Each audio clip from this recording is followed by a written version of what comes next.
यहाँ पे अभी दूसरे श्लोक में भगवान ने अभी तक बताया है कि कैसे ये भगवान को महर्षि लोग, देवता लोग, है ना, तो ये भी नहीं समझ पाते। इन तात्पर्य में जब प्रभुपाद बोल रहे थे तो हमने देखा, तो प्रभुपाद बोलते हैं कि भक्त लोग उनको समझ पाते हैं, है ना। तो ये बताने के बाद अगर भक्त लोग उनको कैसे समझते हैं, है ना, और वो समझने के बाद क्या होता है उनके साथ, है ना, अब मतलब उन लोगों के साथ, है ना, उसका परिणाम क्या होता है ना, फल क्या होता है जो भगवान को समझ पाते हैं। क्योंकि हमने देखा कि तात्पर्य में दूसरे श्लोक के तात्पर्य को जब हम समझ के ले रहे थे, है ना, तो प्रभुपाद ने एक मुद्दा वहां पे बोला था कि भक्त लोग समझ सकते हैं, है ना, मतलब देवता लोग नहीं समझ पाते, महर्षि लोग नहीं समझ पाते, मतलब कोई तो समझ पाता है भगवान को, है ना। तो ऐसे जो लोग हैं भगवान को समझ पाते हैं, तो उनके साथ क्या परिणाम होता है ना, वो भगवान पहले बताएंगे तीसरे श्लोक में। तो तीसरा श्लोक पढ़ता हूँ। यो माम अजम अनादिम च वेत्ति लोक महेश्वरम असमूढ़ समर्तेषु सर्व पापै प्रमुच्यते। तो भगवान यहाँ पे क्या बोल रहे हैं, यो माम अजम अनादिम च, है ना। यो माम मतलब जो मुझे, है ना, क्या समझता है, अजन्मा अनादि, है ना, व्यक्ति लोक महेश्वर, है ना, समस्त लोकों का स्वामी के रूप में व्यक्ति मतलब जानता है। असमूढ़ समर्तेषु सर्व पापै प्रमुच्यते। असमूढ़ मोह रहित, सह मर्तेषु, मर्तेषु मतलब इस मनुष्यों, मनुष्य में केवल वही मोह रहित और समस्त पापों से मुक्त होता है। मरणशील लोगों में, मनुष्य में जो कि मरते हैं, तो वही क्या होता है, पूरे पापों से मुक्त होता है। ये उसको फल मिलता है जो भगवान को सही तरीके से सही समझना। भगवान को क्या है, भगवान बोल रहे कि उनको अगर कोई अजन्मा, है ना, कि जिनका जन्म नहीं हुआ है, अनादि, जो सबके शुरू में है, आदि में है ना, समस्त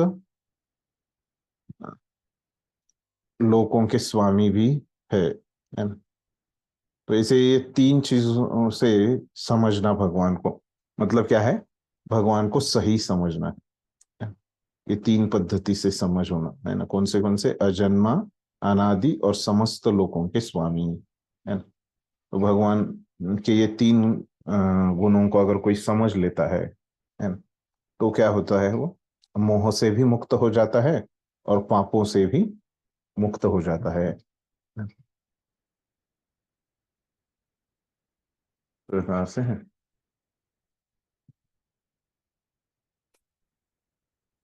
तात्पर्य देखते हैं पहले, फिर बाद में आचार्यों का देख।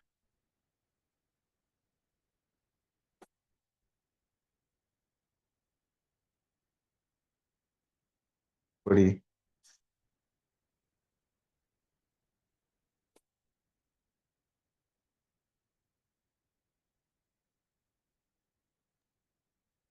जैसा कि 7वें अध्याय में 7.3 में कहा गया है, मनुष्याणाम सहस्रेषु कश्चिद् यतति सिद्धये। जो लोग आत्म साक्षात्कार के पद तक उठने के लिए प्रयत्नशील होते हैं, वे सामान्य व्यक्ति नहीं है।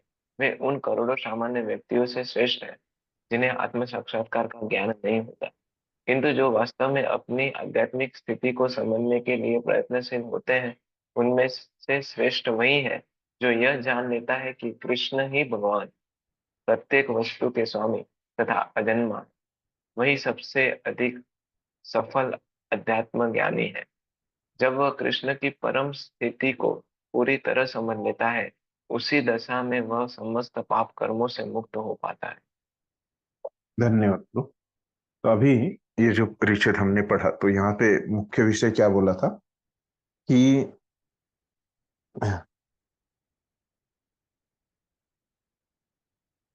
कृष्ण को वास्तव में, है ना, कौन जान सकता है, और वो कौन है यशस्वी व्यक्ति, है ना, श्रेष्ठ व्यक्ति।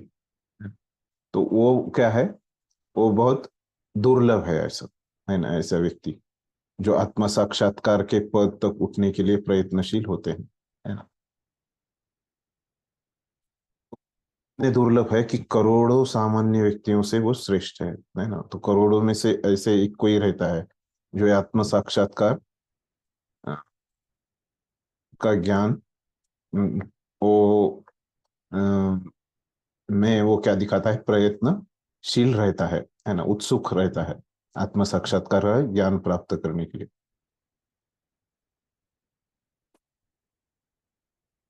तो उनमें से श्रेष्ठ वही है तो जो यह जान लेता है कि कृष्ण ही भगवान, प्रत्येक वस्तु के स्वामी तथा अजन्म। तो ऐसे करोड़ों लोगों में से ही कुछ लोग जान पाते हैं ये तीन चीजें। कौन सी? कृष्ण भगवान, वो समस्त प्रत्येक वस्तु के सामने है, अजन्मा है ना? और तीसरा कौन सा था? अनादि, है ना। तो ये तीन गुणों के बारे में वो जान सकते हैं। वो क्या है? अधिक सफल अध्यात्म ज्ञानी है, जो कृष्ण ने यहाँ पे स्वयं बोला है। ये अधिक सफल अध्यात्मवादी जो रहते हैं, अध्यात्म ज्ञानी, है ना, तो ये इनको तीन गुणों को जानते हैं।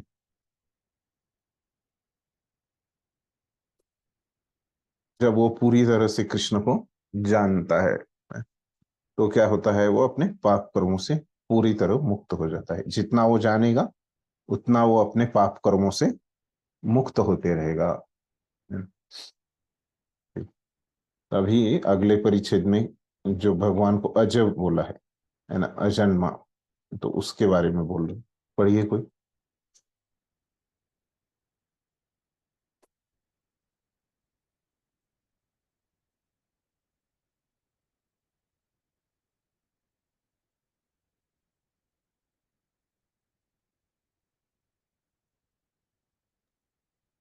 यहाँ पर भगवान को अब अज अर्थात अजन्मा कहा गया है, किंतु वे द्वितीय अध्याय में वर्णित उन जीवों से भिन्न है जिन्हें अज कहा गया है। भगवान जीवों से भिन्न है क्योंकि जीव भौतिक आसक्तिवश जन्म लेते तथा मरते रहते हैं। बद्ध जीव अपना शरीर बदलते रहते हैं, किंतु भगवान का शरीर परिवर्तनशील नहीं है। यहाँ तक कि जब वे इस लोक में आते हैं तो भी उसी अजन्मा रूप में आते हैं। इसीलिए चौथे अध्याय में कहा गया है कि भगवान अपनी अंतरंगा शक्ति के कारण अपरा शक्ति माया के अधीन नहीं है, अपितु पराशक्ति में रहते हैं। धन्यवाद। तो अभी यहाँ पे क्या बोला कि अजन्मा, है ना। तो यहाँ पे अभी प्रभुपाद ने हमको समझाया है कि कैसे जीवों को भी अजन्मा कहा है दूसरे अध्याय में। लेकिन ये जो भगवान को अजन्मा बोल रहे हैं और जीवों का जो अजन्म है, तो इसमें अंतर है बोल रहे प्रभुपाद, है ना।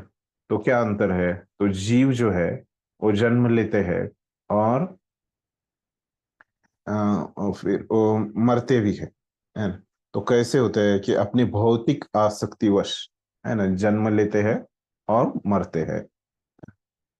और माया, जो भौतिक माया है ना, तो उसके प्रभाव में वो रहते हैं भगवान की, है ना। लेकिन भगवान का कैसे रहता है? वो खुद से आ जाते हैं इस भौतिक जगत, है ना।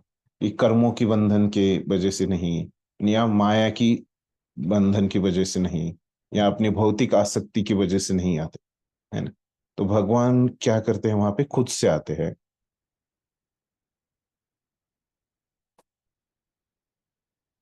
तो और यहाँ पे हमने देखा भी है कि भगवान कैसे, है ना, अपनी अंतरंगा शक्ति के अधीन रहते हैं और माया के अधीन वो नहीं रहते, है ना। इसका हमने पहले ही देखा है। तो इस तरह से इस परिच्छेद में प्रभुपाद ने हमको बताया है। अगला पढ़िए, व्यक्ति लोग।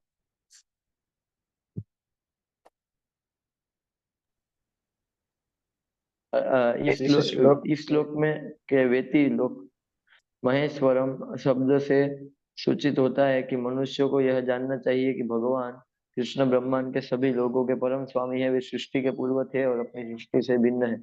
सारे देवता इसी भौतिक जगत में उत्पन्न हुए, किंतु कृष्ण अजन्म है, फलतः वे ब्रह्म तथा शिव जी से जैसे बड़े देवताओं से भी भिन्न है। और चूंकि वे ब्रह्मा, शिव तथा अन्य समस्त देवताओं से सृष्टा है, अतः वे समस्त लोगों के परम पुरुष हैं। ओके, धन्यवाद।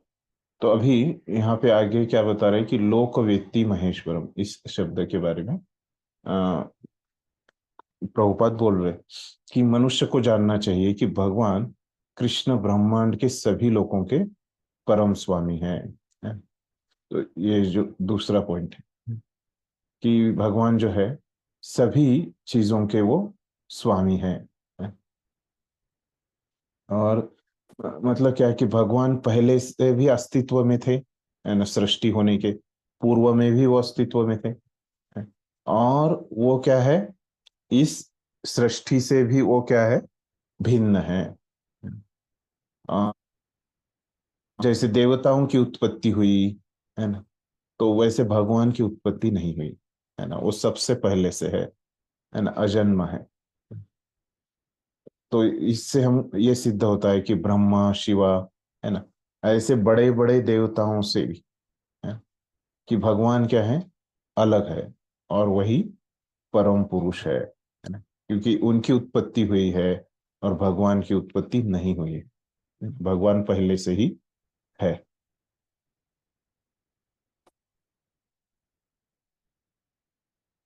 लकड़ी।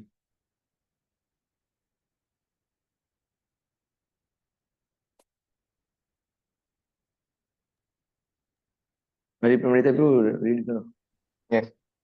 अतएव श्री कृष्ण उस हर वस्तु से भिन्न है जिसकी सृष्टि हुई है, और जो उन्हें इस रूप में जान लेता है वह तुरंत ही सारे पाप कर्मों से मुक्त हो जाता है। परमेश्वर का ज्ञान प्राप्त करने के लिए मनुष्य को समस्त पाप कर्मों से मुक्त होना चाहिए, जैसा कि भगवद गीता में कहा गया है कि उन्हें केवल भक्ति के द्वारा जाना जा सकता है, किसी अन्य साधन से नहीं। धन्यवाद। तो यहाँ पे अभी हमने क्या समझा कि भगवान को जानने का तरीका एक ही है, और वो कौन सा है कि भक्ति, है ना, भक्ति के साधन से ही उनको जाना जा सकता है।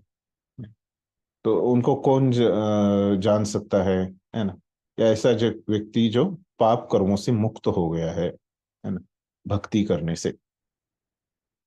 तो ऐसा व्यक्ति भक्ति करके उनको जान सकता है?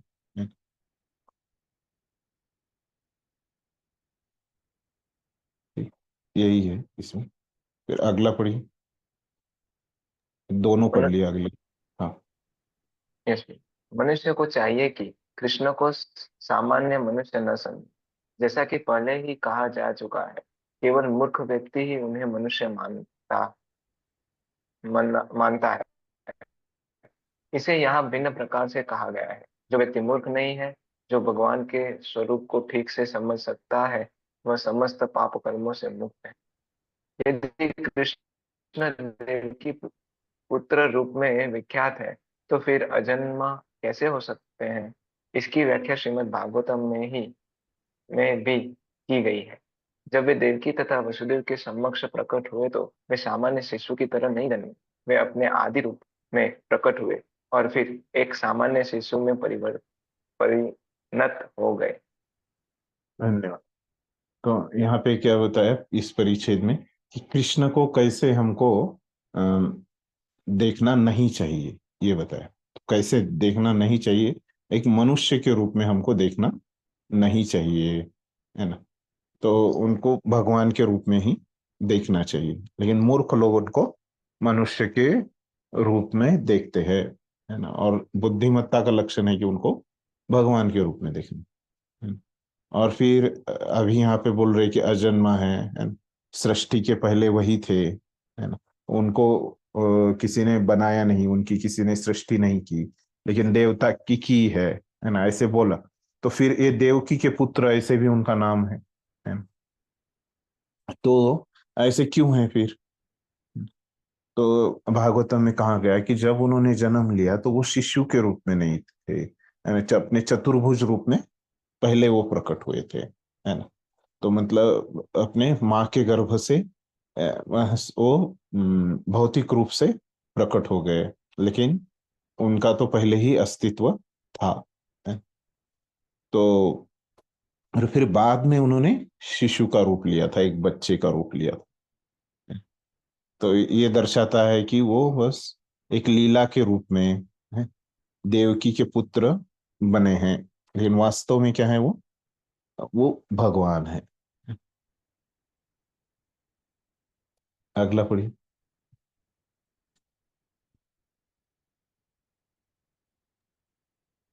गुरु जी, हरे कृष्ण। आदि रूप हाँ मीन्स चतुर्भुज रूप है सर? हाँ हाँ हाँ। नहीं, आदि रूप वो कृष्ण का ही है, चतुर्भुज हम्म। रूप भी कृष्ण का ही है। हम्म। लेकिन यहाँ वो जो बताया है, वहां पे वो चतुर्भुज रूप में प्रकट हुए थे, है ना? यस। लेकिन आदि रूप तो सब कुछ तो कृष्ण से ही आता है ना। लेकिन वो शिशु यस। कृष्ण नहीं है, वो 16 साल के कृष्ण है, वो आदि रूप है ना। मतलब उनसे ही सब कुछ आता है, चतुर्भुज रूप, ये सब रूप उनसे ही आते हैं वास्तविकता से। लेकिन हम्म। अभी भागवतम में जो कहा गया है कि वो चतुर्भुज नारायण के रूप में प्रकट हुए थे वहां पे, है ना, हम्म। ऐसे। यानी यहाँ पे प्रभुपाद ने अभी आदि रूप लिखा है, अ, हम्म। लेकिन वो अभी उसको हमको वो नारायण रूप समझना है। यस। हाँ, कृष्ण की तब अध्यक्ष यस कृष्ण की अध्यक्षता में जो भी कर्म किया जाता है वह दिव्य है। वह शुभ या अशुभ फलों से दूषित नहीं होता। इस जगत में शुभ या अशुभ वस्तुओं का बोध बहुत कुछ मनोधर्म है, क्योंकि इस भौतिक जगत में कुछ भी शुभ नहीं है। प्रत्येक वस्तु अशुभ है, क्योंकि प्रकृति स्वयं ही अशुभ है। हम इसे शुभ मानने की कल्पना मात्र करते हैं। वास्तविक मंगल तो पूर्ण भक्ति और सेवा भाव से युक्त कृष्ण भावनामृत पर ही निर्भर करता है।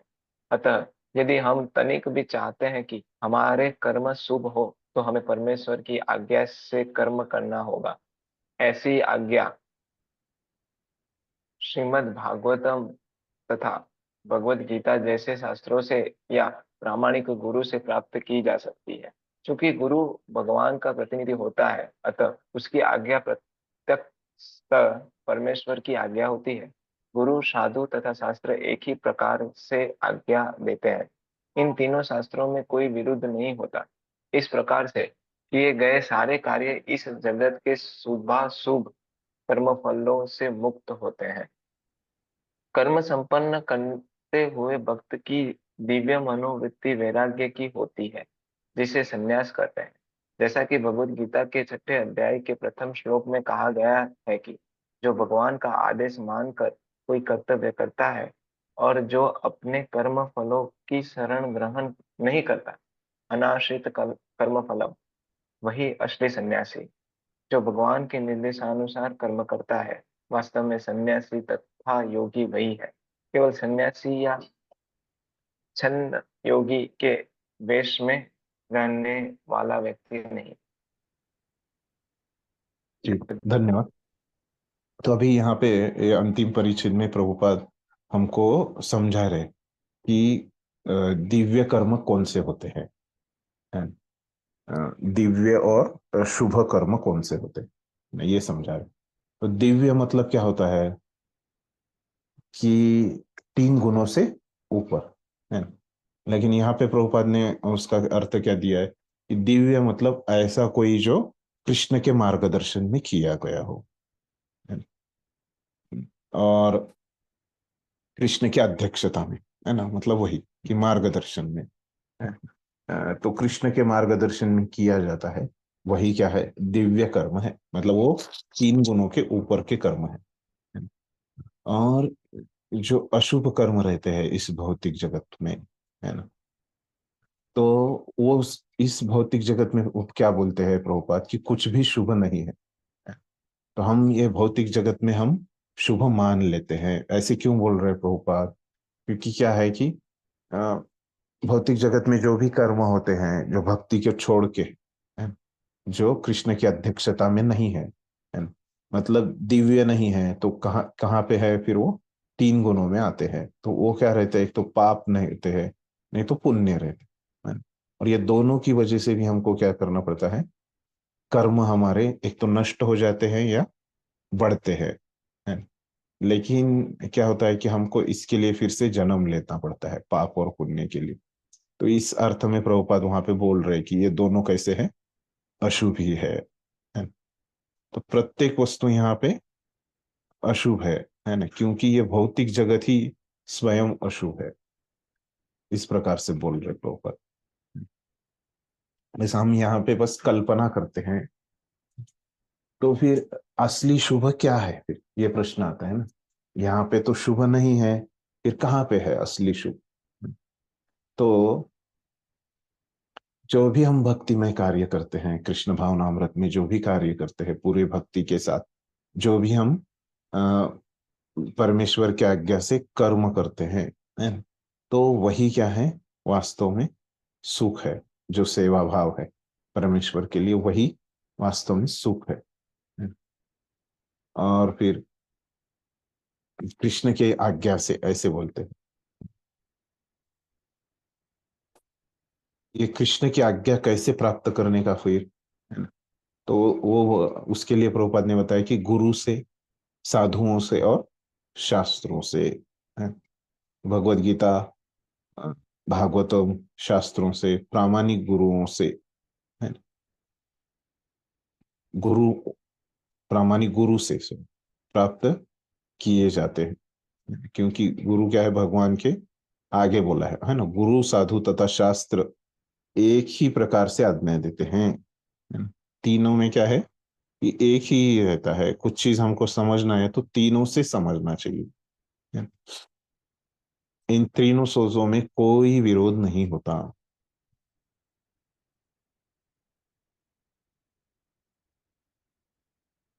इस प्रकार से हम क्या कर सकते हैं, ये तीनों के मार्गदर्शन में रह के शुभ कर्म हम कर सकते हैं। तो फिर भक्तों का मनोभाव कैसे रहता है, इसके बारे में थोड़ा सा बताया है आगे प्रभुपाद ने। तो बोलते हैं कि वो उनका एक वैराग्य का भाव रहता है ना? और जिसको क्या कहते हैं, उनकी मनोवृत्ति वैराग्य की होती है, जिसे सन्यास कहते हैं है ना? जो हमने छठे अध्याय के पहले श्लोक में हमने देखा, अनाश्रित कर्मफलम है ना। तो असली सन्यासी क्या है कि अपने कर्मों को नहीं छोड़ता, बल्कि उनको भगवान का आदेश मान के करता है कर्तव्य के रूप में, वही असली सन्यासी है। तो उसी प्रकार भक्तों का भी भाव रहता है। और गलत सन्यासी मतलब क्या है,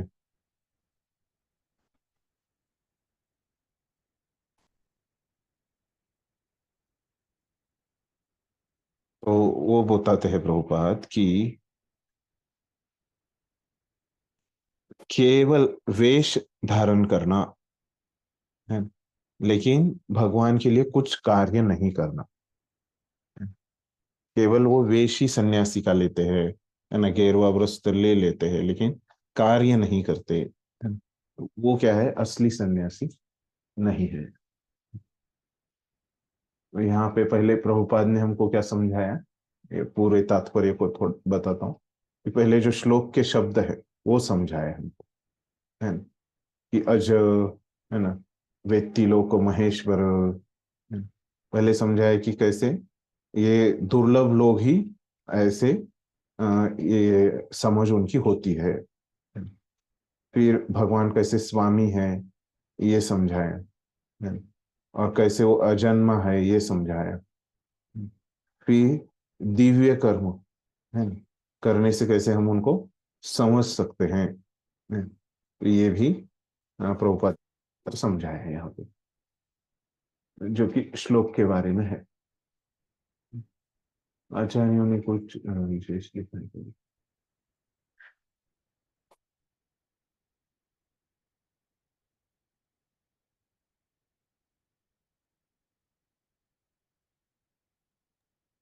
हरे कृष्णा। हाँ हाँ, बोलिए, कुछ प्रश्न है? हाँ ये जस्ट प्रभु जी ये पूछना था कि यहाँ पे एक लाइन आई थी जो हम्म प्रभु रीड कर रहे थे कि इसमें प्रकृति, यहाँ पे कुछ शुभ नहीं है क्योंकि प्रकृति भी इट सेल्फ इट इज अशुद्ध इम्प्योर। तो प्रकृति जो है भगवान बोलते हैं मया दक्षिण प्रकृति सूयते सचराचरम। तो उसमें जो है मतलब प्रकृति रोल प्ले करती है, हम ऐसे समझ सकते हैं। कोई अगर व्यक्ति हमको पूछे कि प्रकृति कैसे अशुभ हो सकती है, तो भगवान की अध्यक्षता में कार्य करती है। तो इस तरीके से तो प्रकृति रोल प्ले कर रही है ना, वो अ, हम्म अशुभ का ऐसा, इस तरीके से इसको हम्म समझ सकते हैं। उनकी अध्यक्षता में है, लेकिन हाँ, प्रकृति यहाँ पे भाव ये है कि प्रकृति स्वयं ही अशुभ है। मतलब क्या है कि उसमें कुछ शुभ कार्य नहीं हो सकता, है ना। अगर कोई भक्ति का कार्य छोड़ के वहां पे कुछ भक्ति का कार्य तो दिव्य है ना। तो प्रकृति का स्वभाव ही ऐसे है कि वहां पे कुछ शुभ कार्य हो ही नहीं सकता, है ना। तो इस अर्थ में उसको अशुभ कहा गया है।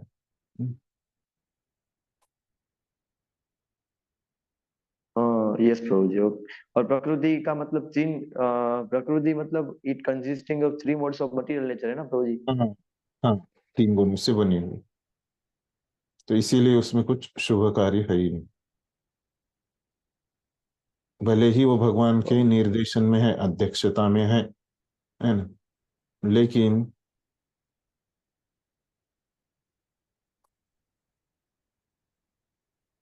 क्या है कि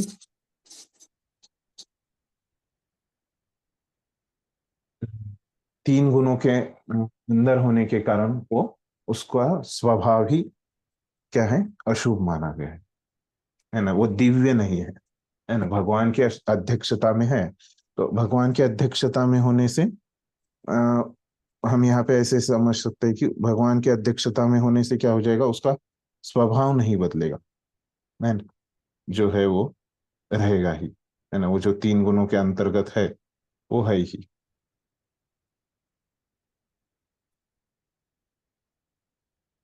इसीलिए उसको इनऑस्पिशियस अशुभ बोला है। ओके।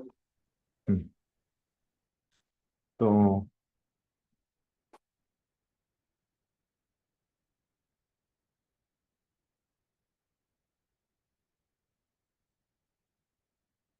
मैंने एक उदाहरण भी दिया था कि कैसे भगवान तो अभी अर्जुन के सारथी है ना। लेकिन अभी वो क्या बता रहे कि मैं सब तीनों लोगों का स्वामी हूँ, है ना। तो ये बताने से क्या, क्यों बता रहे भगवान, क्योंकि अर्जुन और अभी भगवान का जो संबंध है वो और गहरा हो रहा है ना। ये सब चीजें बताने से, है ना। तो वो जो पिछली बार मैंने उदाहरण बताया था कि कैसे हमारा दोस्त अगर एक बहुत सालों बाद हमको मिलता है ना, तब वो हमको पता नहीं रहता कि वो 20 साल में कहाँ से कहाँ पहुंच गया, है ना। लेकिन वो बताता है कि मैं ऐसे इतना बाद में पढ़ाई किया, अच्छा कलेक्टर बन गया है, या कहीं और मुझे जॉब लग गया, है ना। तो क्या होता है, वो उसका ऐश्वर्य बताता है, तो हमारा संबंध भी अच्छा बन जाता है। तो वैसे ही अभी भगवान तो वहां पे सारथी की भूमिका में है, लेकिन ये सब चीजें बता के अर्जुन और उनका क्या होने वाला है, संबंध और गहरा होने वाला है। तो ये भी हम समझ सकते हैं। और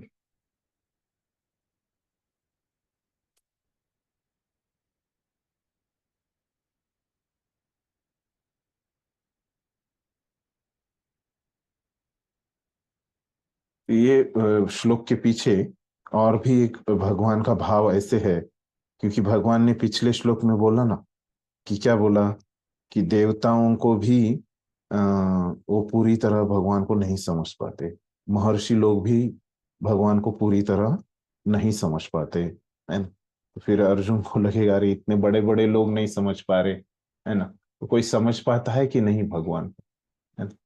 तो इसलिए भगवान ने ये श्लोक बोला है कि कौन उनको समझ पाते हैं, है ना, कैसे समझ पाता है, और जो समझता है सही में क्या समझता है ना? तो ये सब हम भगवान ने यहाँ पे अभी बताया है।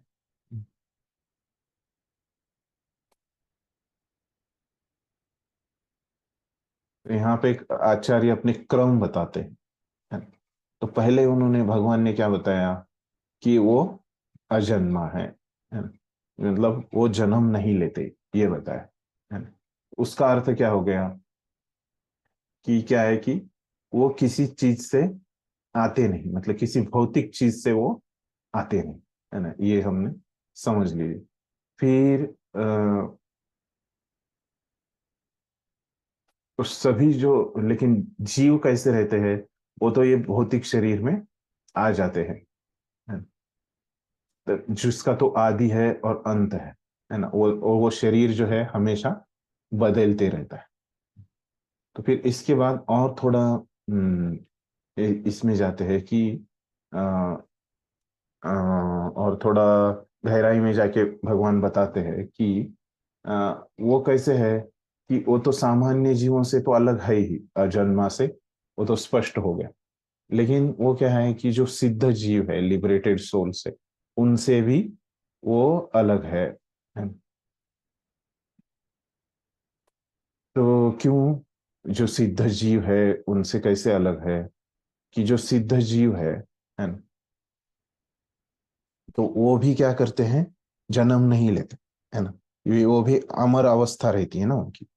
मतलब सिद्ध जीव मतलब क्या, कि उनको मुक्ति प्राप्त हो गई, है ना? तो मुक्ति के बाद कैसे रहता है, जन्म मृत्यु तो रहता ही नहीं, है ना? तो फिर किसी को लग सकता है अरे भगवान एक मुक्त जीव है ना, लिबरेटेड सोल है। तो वो भी नहीं है भगवान, है ना, उससे भी आगे है। क्योंकि लिबरेटेड सोल से कैसे वो अलग है, कि लिबरेटेड सोल उनको एक विशिष्ट समय पे, है ना, ऐसे एक जीव है समझी, है ना, सर्वसामान्य जीव है। लेकिन यहाँ तक वो क्या है, बद्ध जीव है। और यहाँ पे अभी वो मुक्त जीव हो गया ऐसे ऊपर में, है ना? तो ये समय में क्या हो गया, उसको मुक्ति मिल गई, है ना? तो मतलब कुछ तो यहाँ पे शुरुआत है। जो जीव मुक्त जीवात्मा है, इनकी शुरुआत है। तो भगवान बोलते हैं मैं तो अजन्मा हूँ, अनादि भी हूँ, मेरी कोई भी शुरुआत नहीं है ना? तो अजन्मा से भगवान क्या दिखा रहे हैं, कि मैं बद्ध जीवों के समान नहीं हूँ। फिर अनादि से भगवान क्या दिखा रहे हैं, कि मैं मुक्त जीवों के भी समान नहीं हूँ, है ना, मैं उनसे भी ऊपर हूँ, है ना? इस प्रकार से भी आचार्यों ने एक स्पष्टीकरण दिया है ना? कि भगवान विशेष है ना? ये जीवों की तरह नहीं है। इसीलिए भगवान ने ये दो शब्द लिखे हैं, अजन्मा और अनादि। और सब चीजों के तो वो स्वामी तो है ही।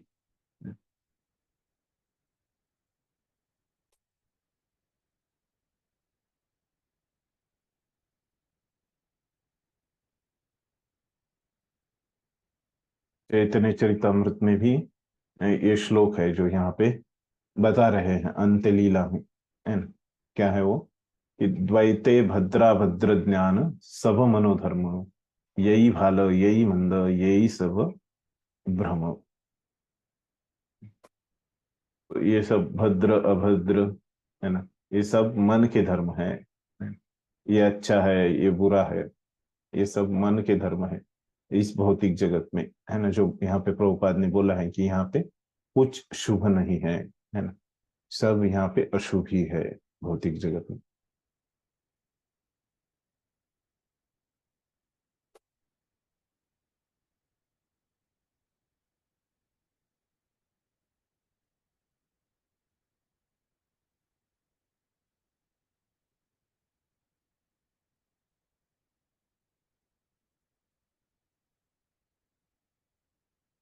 तो अभी जो भगवान ने बताया कि उनका कोई स्रोत नहीं है, सब कुछ उनसे, अ, मतलब ये नहीं बताया कि सब कुछ उनसे आता है, कि बस अभी तक ये बताया कि वो अनादि है, इतना बताया।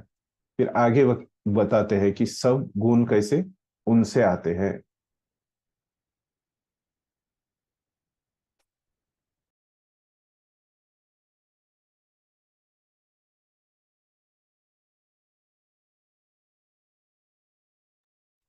तो जो कुछ भी है इस दुनिया का सब कुछ, है ना, उनसे आता है। ठीक है।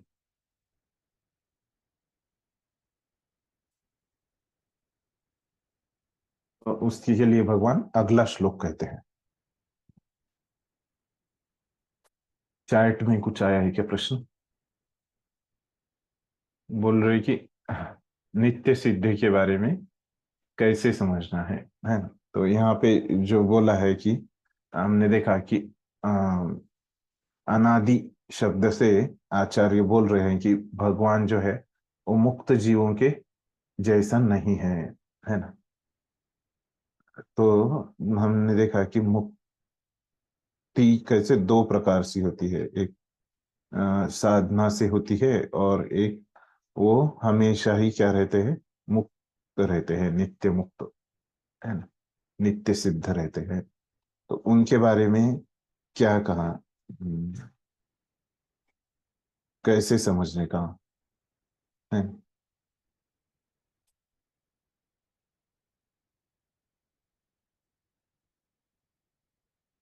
नित्य सिद्ध और नित्य मुक्त, है ना।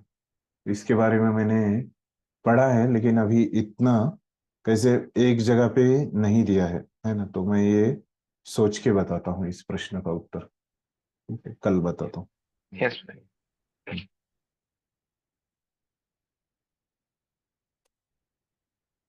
अगला श्लोक देखते हैं। बुद्धिर्ज्ञान सम्मोह क्षमा सत्यम दमः क्षमः सुखम दुःख भवो भावो भयं चाभयमेव च अहिंसा समता तुष्टिस् तपोदानं यशो यशः भवन्ति भावा भूतानां मत्त एव पृथग्विधा।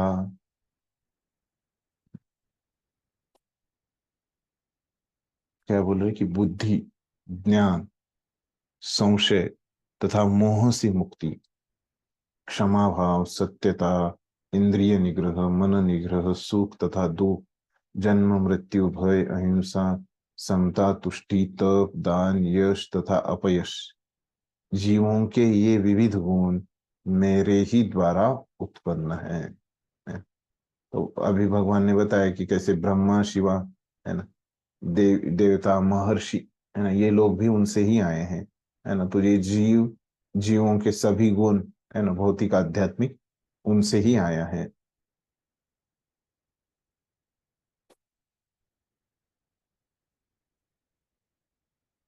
यह भाषांतर तो स्पष्ट है कि कैसे ये जीवों के गुण भगवान से आ रहे हैं। पढ़िए, तात्पर्य पढ़िए।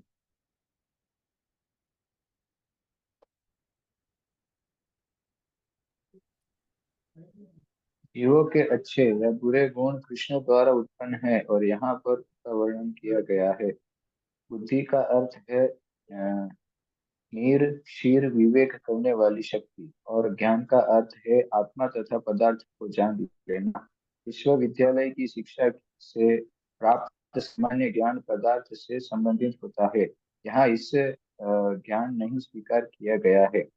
ज्ञान का अर्थ है आत्मा तथा भौतिक पदार्थ के अंतर को जानना। आधुनिक शिक्षा में आत्मा के विषय में कोई ज्ञान नहीं दिया जाता, केवल भौतिक तत्वों तथा शारीरिक आवश्यकताओं पर ध्यान दिया जाता है। फलस्वरूप शैक्षणिक शैक्षणिक ज्ञान पूर्ण नहीं है। धन्यवाद। तो यहाँ पे प्रभुपाद ने जो है कि दो गुणों के बारे में यहाँ पे बोला है इस परिच्छेद में, है। उससे पहले क्या बोल रहे प्रभुपाद कि जीवों के सभी गुण, है ना, अच्छे हैं या बुरे, है ना, कोई भी हो, है ना। तो यहाँ पे तो काफी अच्छे गुणों का ही उल्लेख किया है ना?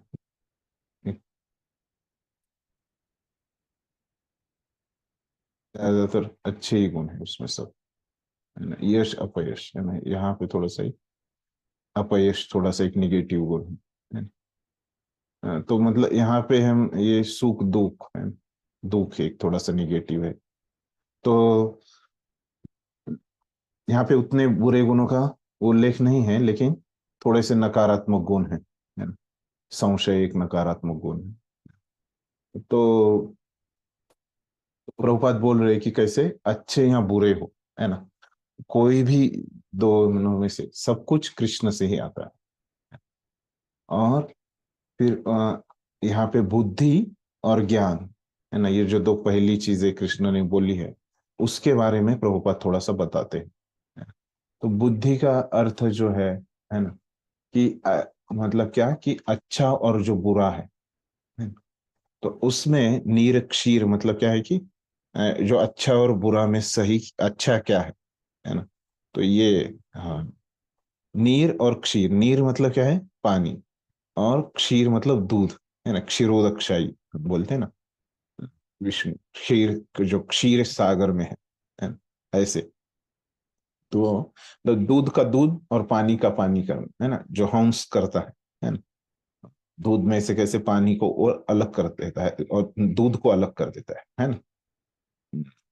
तो वो नीर क्षीर ऐसे देखना, दूध, नीर को नीर की तरह, क्षीर को क्षीर की तरह, भले ही वो एक दूसरे के अंदर मिले है ना। तो यही बुद्धि है ना। तो बुद्धि मतलब हम विवेक भी उसको बोलते हैं ना, कि जो सही गलत, ऐसे सही और गलत एक दूसरे के अंदर मिक्स है, लेकिन उनको अलग अलग देखना, सही को सही देखना, गलत को गलत देखना, इसको बुद्धि कहते हैं। और ऐसी वो शक्ति है ना। और ज्ञान का अर्थ, दूसरा जो गुण है ज्ञान, उसका अर्थ बता रहे हैं कि आत्मा और पदार्थ ये दोनों अलग अलग चीजें हैं, यही ज्ञान है। तो आगे 13वें अध्याय में भी बताएंगे। तो शरीर और आत्मा दो अलग अलग चीजें हैं, वही उसको ज्ञान है बोलते हैं। 13वें अध्याय में भगवान ये व्याख्या खुद बताएंगे। तो विश्वविद्यालय की शिक्षा, प्रभुपाद अभी बता रहे कि विश्वविद्यालय की जो शिक्षा है वो ज्ञान नहीं है ना, वो क्या है, जानकारी है। तो वो आत्मा और पदार्थ में जो अंतर है उसको ज्ञान फिर से बताते हैं। लेकिन वो ज्ञान क्यों नहीं है, क्योंकि वहां पे आत्मा के बारे में कुछ बोलते ही नहीं, है ना, केवल पदार्थ के बारे में बोलते हैं, इसीलिए वो ज्ञान नहीं है। तो वहां पे आत्मा को अगर उसका समावेश किया जाएगा तो क्या हो जाएगा, वो भी एक ज्ञान हो जाएगा जो हमारे स्कूल में जो हमको मिलता है। ठीक, अगला पढ़िए, असम्मोह। असम्मोह अर्थात संशय तथा मोह से मुक्ति तभी प्राप्त हो सकती है जब मनुष्य झिझकता नहीं और दिव्य दर्शन को समझता है। वह धीरे धीरे निश्चित रूप से मोह से मुक्त हो जाता है। हर बात को सतर्कता पूर्वक ग्रहण करना चाहिए। आंख मूंद कर कुछ भी स्वीकार नहीं करना चाहिए। क्षमा का अभ्यास करना चाहिए। मनुष्य को सहिष्णु होना चाहिए और दूसरों के छोटे छोटे अपराध क्षमा कर देना चाहिए। सत्यम का अर्थ है कि तथ्यों को सही रूप से अन्यों के लाभ के लिए प्रस्तुत किए जाएं। तथ्यों को तोड़ना मरोड़ना नहीं चाहिए।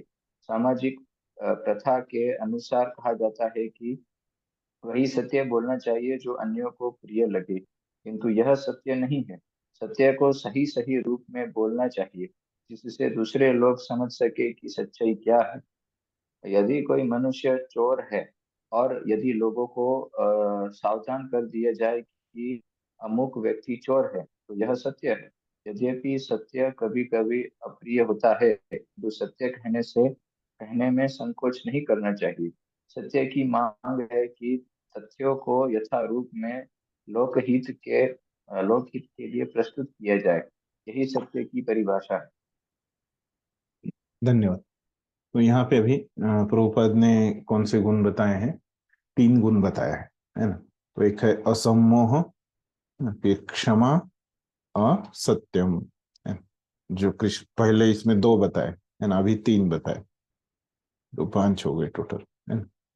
तो क्या क्या बोल रहे असम्मोह में, कि असमोह मतलब हमको उसका अर्थ तो पता है, से संशय तथा मोह से मुक्ति।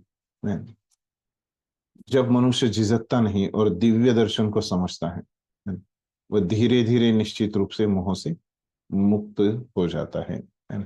पूरे अपने जब तत्व ज्ञान को, फिलोसॉफी को समझता है, तब क्या हो जाएगा, वो मोह से मुक्त हो जाएगा, उस मोह मुक्त अवस्था में वो आ जाएगा।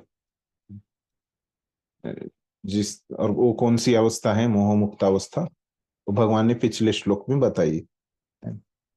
तो कब प्राप्त होगी, जब भगवान को वो क्या जान लेगा,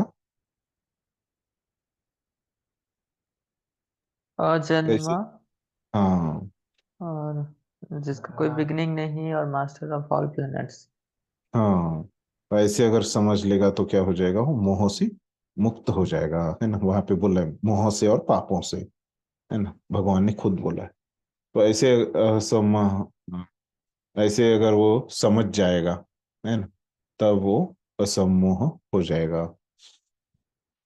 फिर क्षमा होगी। तो भले ही ये आगे लिखते हैं प्रभुपाद, है ना, आगे कौन से अध्याय में, 16वें अध्याय में, है। तो वहां पे 16वें अध्याय में दैवी गुण और असुरी गुण ऐसे शीर्षक है ना, 16वें अध्याय का। तो पहले 16वें अध्याय के पहले 3 श्लोकों में प्रभु भगवान ये बताते हैं, दैवी गुण बताते हैं, है ना। तो 26 दैवी गुण वहां पे बताते हैं भगवान। तो बताते हैं कि ये क्षमा जो गुण है ना, ये किसके लिए है खास करके। तो ये जो 26 गुण है, ये वर्ण और आश्रम के आधार पे भगवान वहां पे बताते हैं 16वें अध्याय में। तो उस समय बताते हैं कि ये क्षमा जो गुण है, ये खास करके क्षत्रियों के लिए, है ना, सबके लिए है ना।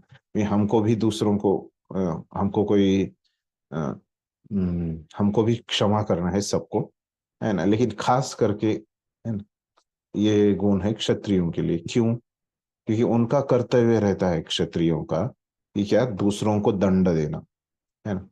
तो कोई गलती करता है तो दंड देना उनका कर्तव्य रहता है। लेकिन क्या है कि हमेशा ही दंड देना नहीं, अगर क्षमा करके अगर बात हो जाए, है ना, तो दंड बिना देके भी अगर हो सकता है ना, तो करने का प्रयास करना चाहिए पूरी तरह से, है ना।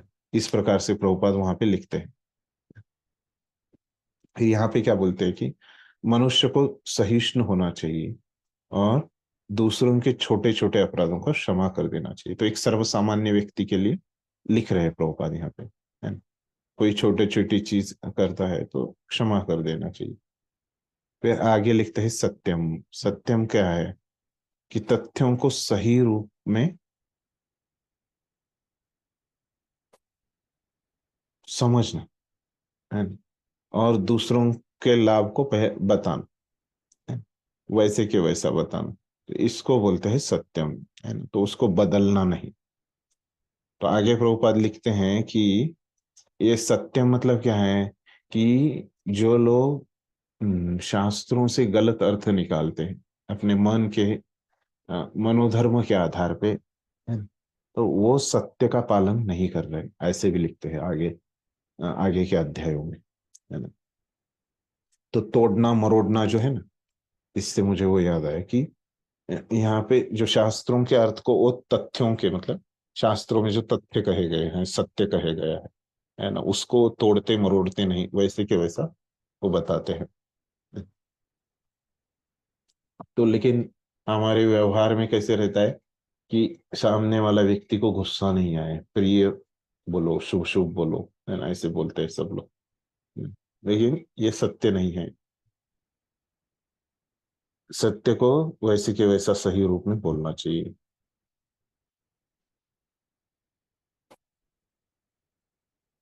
ताकि लोगों को पता चले कि सच्चाई क्या है। चोर को चोर बोलना चाहिए, है ना, कुछ संकोच नहीं रखना चाहिए। इस प्रकार से लिखते हैं तो क्या। अगला पढ़िए।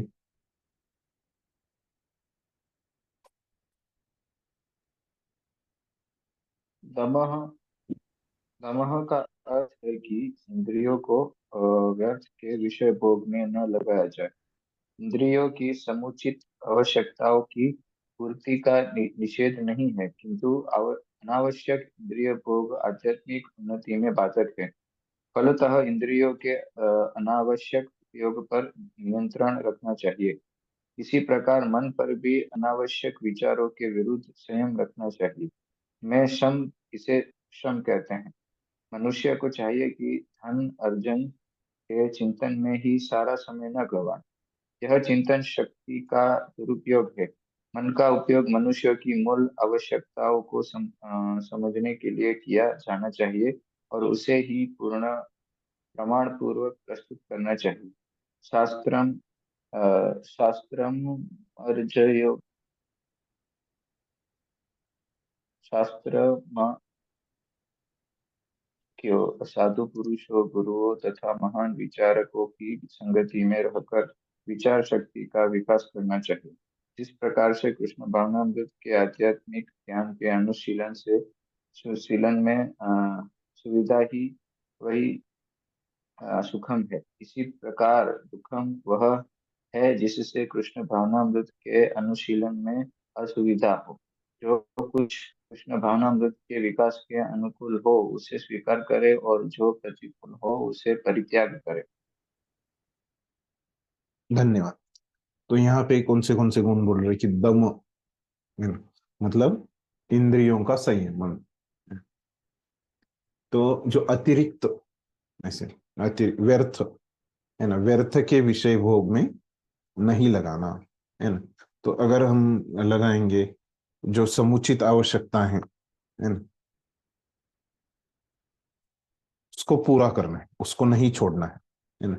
लेकिन जो अनावश्यक अतिरिक्त इंद्रिय भोग है ना, जो बाधक है हमारी भक्ति में, है ना। कैसे बाधक रहता है अतिरिक्त इंद्रिय भोग? पहले आपको ये समझा क्या कि समुचित आवश्यकताएं क्या होती है और अनावश्यक इंद्रिय भोग क्या होता है? किसी को समझा? कोई बताएगा?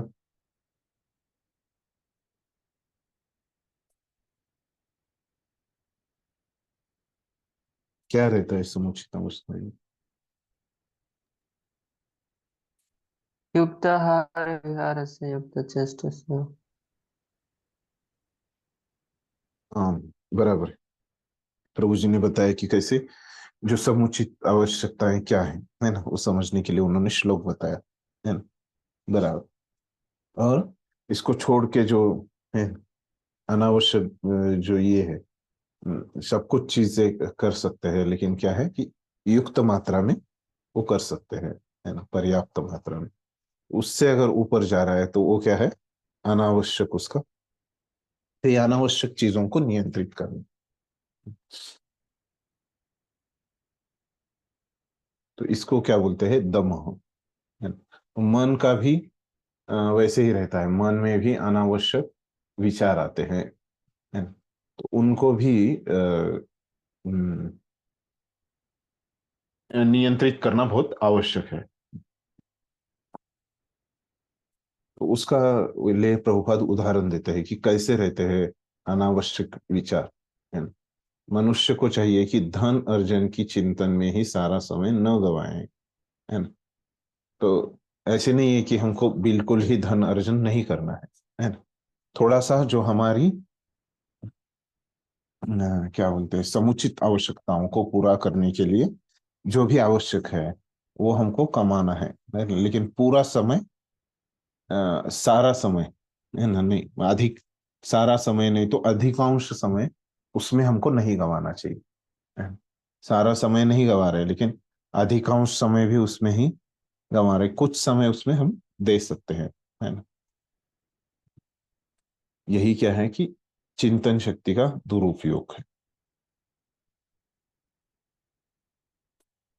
मन का उपयोग किसमें करना चाहिए कि हमारी जो मूल अवस्थाएं हैं, आवश्यकताएं हैं, आत्मा की जो मूल आवश्यकताएं हैं, वो समझने में हमको उसका उपयोग करना चाहिए।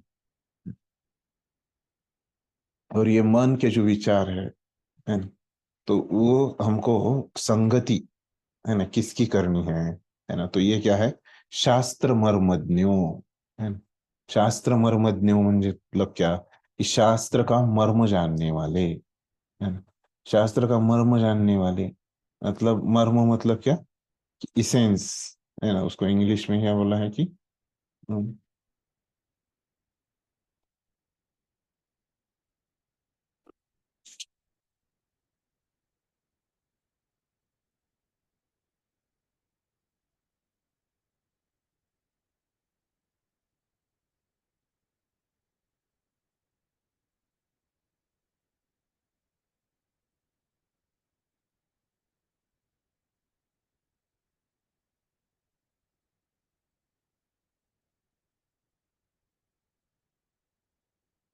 अथॉरिटीज इन द स्क्रिप्चर्स, है ना। इस प्रकार से लिखा है। शास्त्र मर्मज्ञ मतलब शास्त्र का मर्म जानने वाले, शास्त्र का इसेंस, शास्त्रों की अथॉरिटी, है ना। साधु पुरुष, गुरुओं तथा महान विचारों की संगति में रहकर विचार शक्ति का विकास करना चाहिए। तो ये क्या है, मन उससे क्या हो जाएगा, हमारा नियंत्रित हो जाएगा, अगर हम ये तीन चीजों का संग करेंगे तो, है ना। इस 17वें अध्याय में भी भगवान बताते हैं कैसे मन की शुद्धि की जाए, है ना। शास्त्र अध्ययन से, है ना, मन की शुद्धि होती है, ऐसे भगवान बताते हैं, है। फिर यहाँ पे प्रभुपाद बोल रहे हैं कि साधु पुरुषों और गुरुओं तथा महान विचारों की संगति में रहने से भी मन की शुद्धि होती है। फिर सुखम के बारे में, सुख और दुख, है ना, ये जो दो गुण है। तो कृष्ण भावनामृत में अगर हमको सुविधा मिल रही है उसका अभ्यास करने के लिए, तो वो क्या है, सुख है। अगर वो सुविधा नहीं मिल रही है तो वही दुख है। जो कुछ कृष्ण भावनामृत के विकास के अनुकूल है उसे स्वीकार करे, और जो प्रतिकूल है वो को उसका परित्याग करे, वही दुख है। अगला पढ़िए। हरे बोल। हरे कृष्णा ब्रो।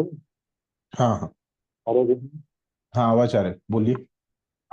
हाँ तो जो मेरा ये प्रश्न है कि अगले पैराग्राफ में जो बताया था सत्यम को वचन वाला, तो आगे 70वें अध्याय में आता है कि सत्य को ऐसे बोलना चाहिए प्रिय लगे, सत्यम मतलब, तो कैसे हम समझ सकते हैं दोनों। एक बार फिर से प्रश्न पूछे।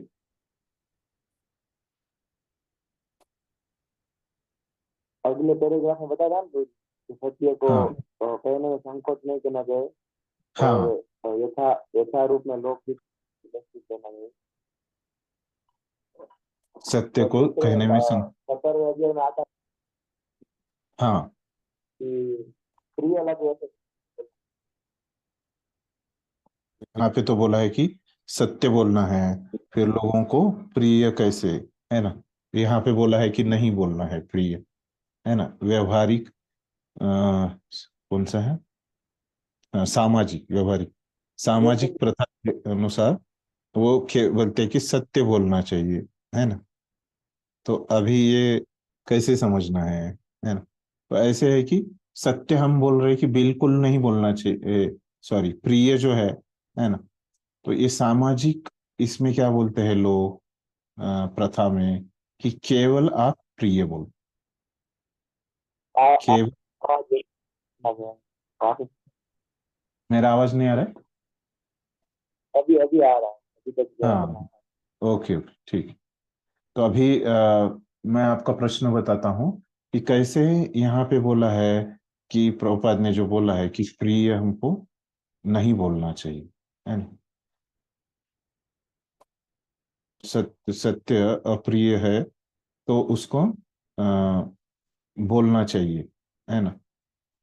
लेकिन 17वें अध्याय में बोला है कि प्रिय कैसे बोलना चाहिए, वाणी की जो तपस्या है उसमें बोला है कि प्रिय बोलो, है ना।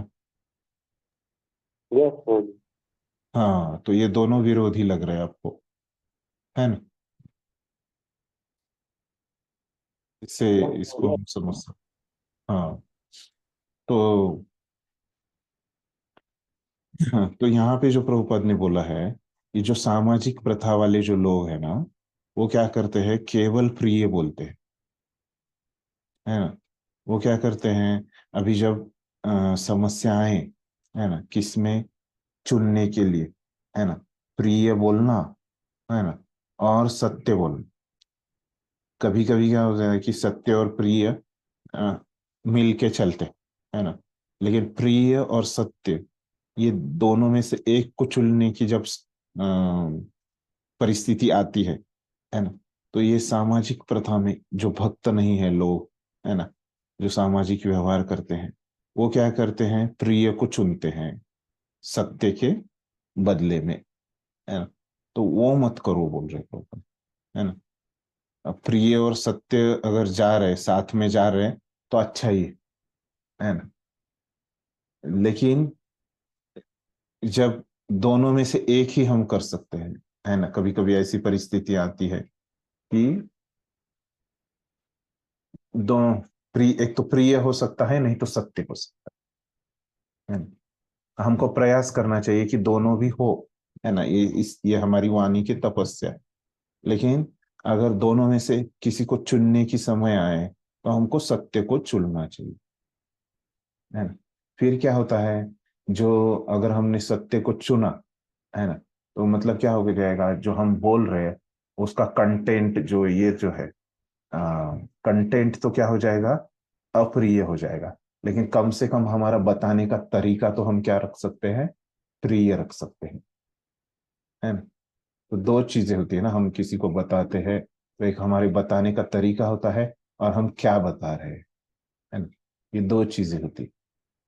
तो ये सत्य तो हम, हमारा कंटेंट तो सत्य ही होना चाहिए, उसमें कोई शंका नहीं है हमेशा के लिए। लेकिन जब ये कंटेंट कभी कभी दूसरे के लिए प्रिय नहीं है ना, जैसे चोर को चोर बोलेंगे तो गुस्सा आता है ना। तो चोर को बिना चोर बोले हमको पता है ना, कि तो हमेशा उसको चोर चोर बोलने की जरूरत नहीं है। लेकिन अगर दूसरे लोगों को बताना आवश्यक है ना, ताकि वो उससे दूर रहे, है ना, तो उस समय हमको क्या बोलना पड़ेगा, चोर को तो चोर ही बोलना पड़ेगा। लेकिन हम जब बोल रहे हैं, है ना, उसकी पद्धति ऐसे होनी चाहिए कि वो ज्यादा उसको अप्रिय नहीं लगे, है ना। पद्धति तो हम एकदम अच्छे से बता सकते हैं। हम जिसको बता रहे हैं उसको बोल सकते हैं मैं, कि मैं आपके भले के लिए ऐसे बता रहा हूं, ताकि आप इस चोर से दूर रह सके, है ना। उस व्यक्ति की निंदा करना वहां पे हमारा उद्देश्य नहीं है, चोर, है ना।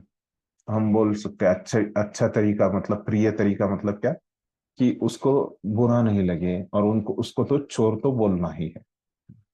कैसे बोलना है कि जिस व्यक्ति के लिए हम बोल रहे हैं, तो उसको हम बोल सकते हैं, देखिए इनके बारे में अभी हम तीन लोग वहां पे है ना।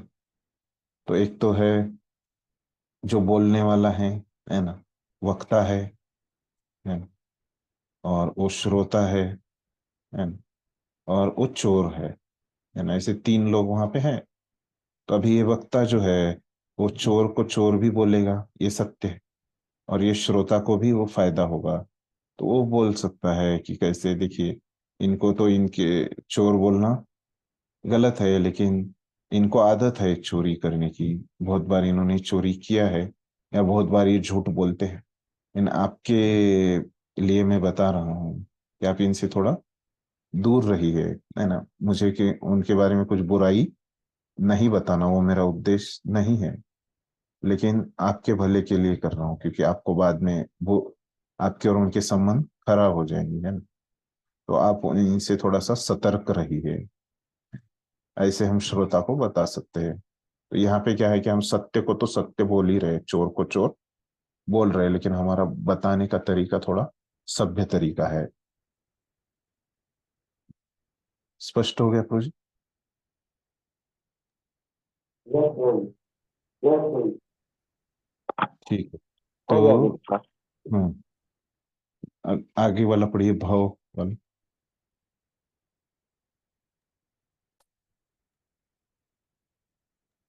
भाव अर्थात जन्म का संबंध शरीर से है। जहाँ तक आत्मा का प्रश्न है, वह न तो उत्पन्न होता है न मरता है।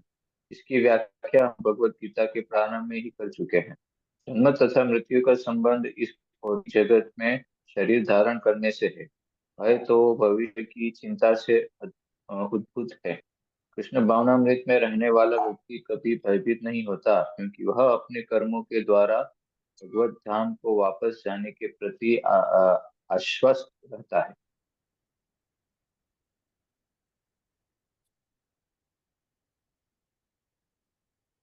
फलस्वरूप उसका भविष्य उज्जवल होता है, किंतु अन्य लोग अपने भविष्य के विषय में कुछ नहीं जानते।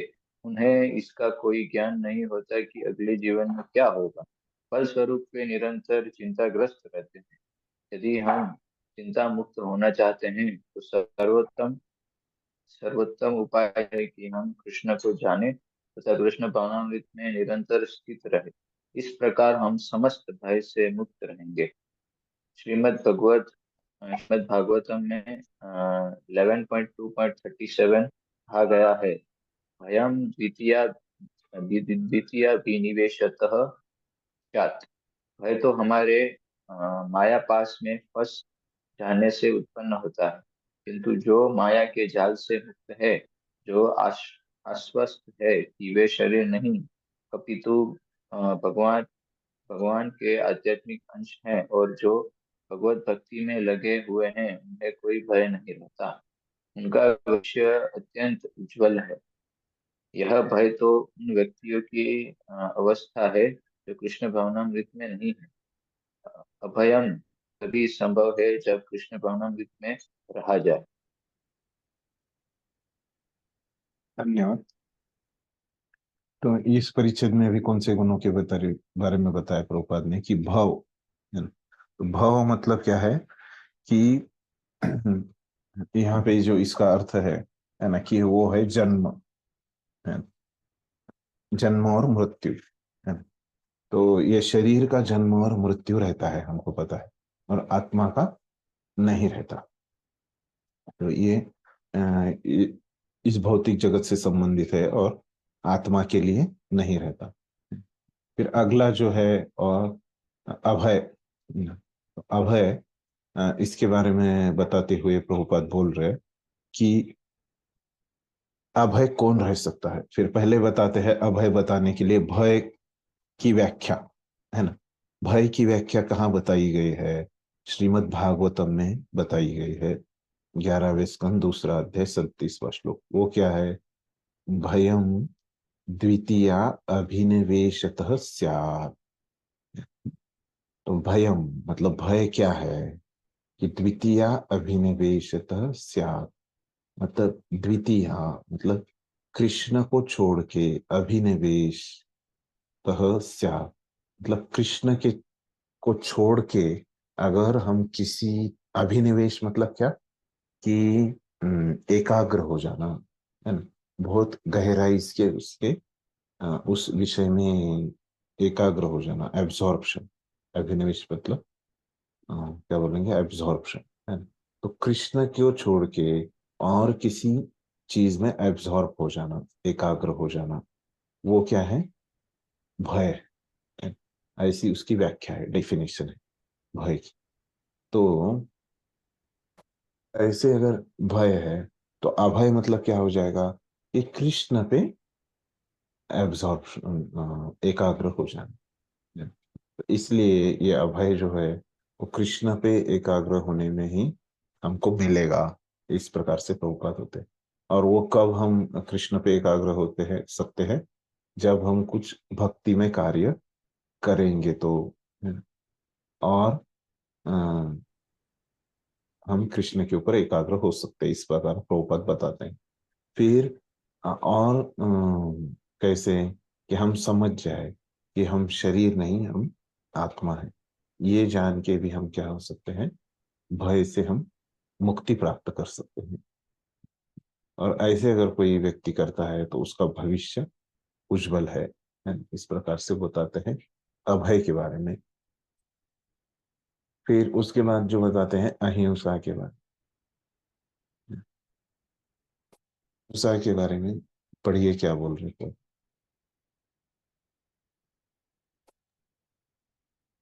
अहिंसा का अर्थ होता है कि अन्यों को कष्ट न पहुंचाया जाए। जो भौतिक कार्य अनेकानेक राजनीतिज्ञों, समाजशास्त्रियों, परोपकारियों आदि द्वारा किए जाते हैं, उनके परिणाम अच्छे नहीं निकलते, क्योंकि राजनीतिज्ञों सत सतथा परोपकारियों की दिव्य दृष्टि नहीं होती। वे यह नहीं जानते कि वास्तव में मानव समाज के लिए क्या लाभप्रद है। अहिंसा का अर्थ है कि मनुष्य को इस प्रकार से प्रशिक्षित किया जाए कि इस मानव देह का पूरा पूरा उपयोग हो सके। मानव देह आत्म साक्षात्कार के हेतु मिली है, अतः ऐसी कोई संस्था या संघ जिससे उद्देश्य की पूर्ति में प्रोत्साहन न हो मानव देह के प्रति हिंसा करने वाला, जिससे मनुष्य को भावी आध्यात्मिक सुख में वृद्धि हो, वही अहिंसा है। धन्य। तो यहाँ पे बोल रहे हैं कि अहिंसा क्या है ना?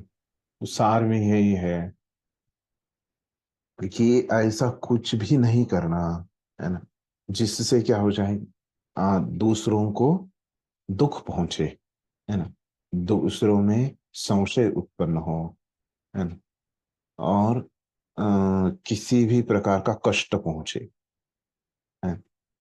तो ऐसे कार्य नहीं करना, है। उसको क्या बोलते हैं? अहिंसा।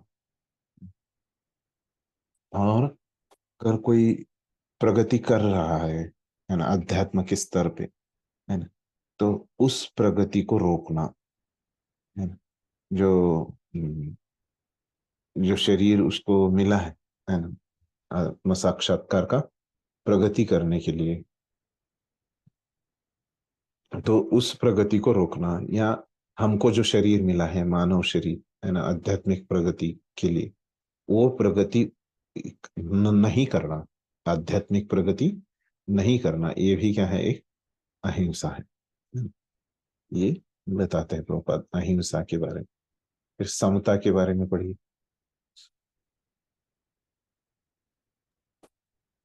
समता से राग द्वेष से अ, मुक्तो घोषित द्योतित, होती है। न तो द्योतित, द्योतित। द्योतित हुई, न तो अत्यधिक राग अच्छा होता है और न अत्यधिक द्वेष ही। इस भौतिक जगत को राग द्वेष से रहित होकर स्वीकार करना चाहिए। जो कुछ कृष्ण भावनामृत को संपन्न करने में अनुकूल हो उसे ग्रहण करे, और जो प्रतिकूल हो उसे त्याग कर दे। यही समता है। कृष्ण भावनामृत युक्त व्यक्ति को न तो कुछ ग्रहण करना होता है, न त्याग करना होता है। उसे तो कृष्ण भावनामृत संपन्न करने में उसकी उपयोगिता योगिता से प्रयोजन रहता है। तो यहाँ पे समता के बारे में सार में क्या है कि जो राग और द्वेष से मुक्ति, तो कैसे होती है, ये कैसे समता है राग और द्वेष से मुक्ति, है? तो राग मतलब क्या रहता है? जो हमको अ, अच्छा लगता है, वो राग। और द्वेष मतलब क्या है? कि जो हमको अच्छा नहीं लगता, हम जिसके द्वेषी हैं। तो राग और द्वेष से अगर मुक्ति अ, बोलेंगे, तभी हमको समता मिल सकती है। क्यों ऐसे?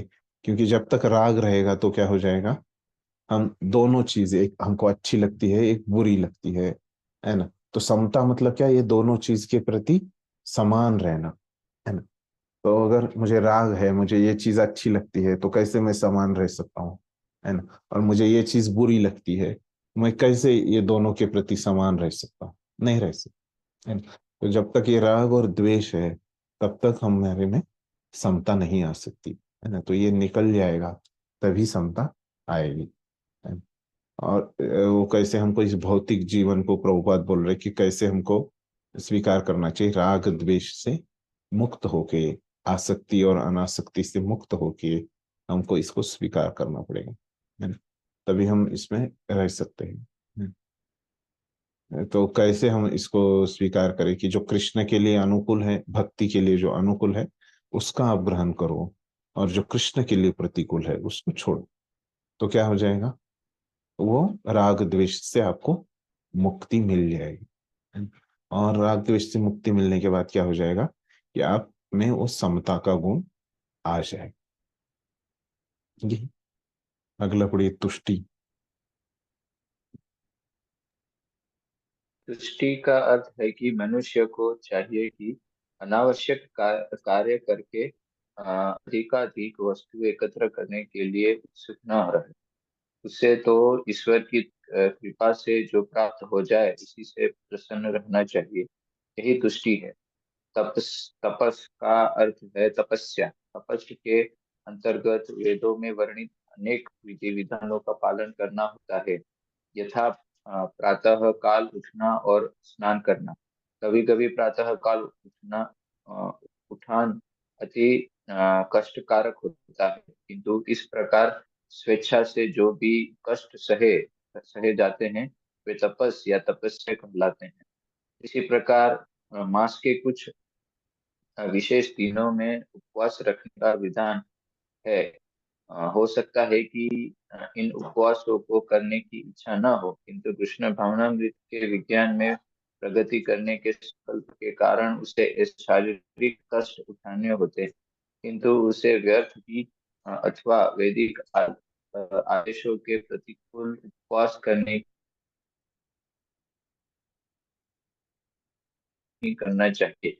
भगवत गीता में उसे तामसी उपवास कहा गया है तथा किसी भी ऐसे से जो तमोगुण या रजोगुण में किया जाता है आध्यात्मिक उन्नति नहीं होती, किंतु सगुण में रहकर जो भी कार्य किया जाता है वह समुन्नत बनाने वाला है।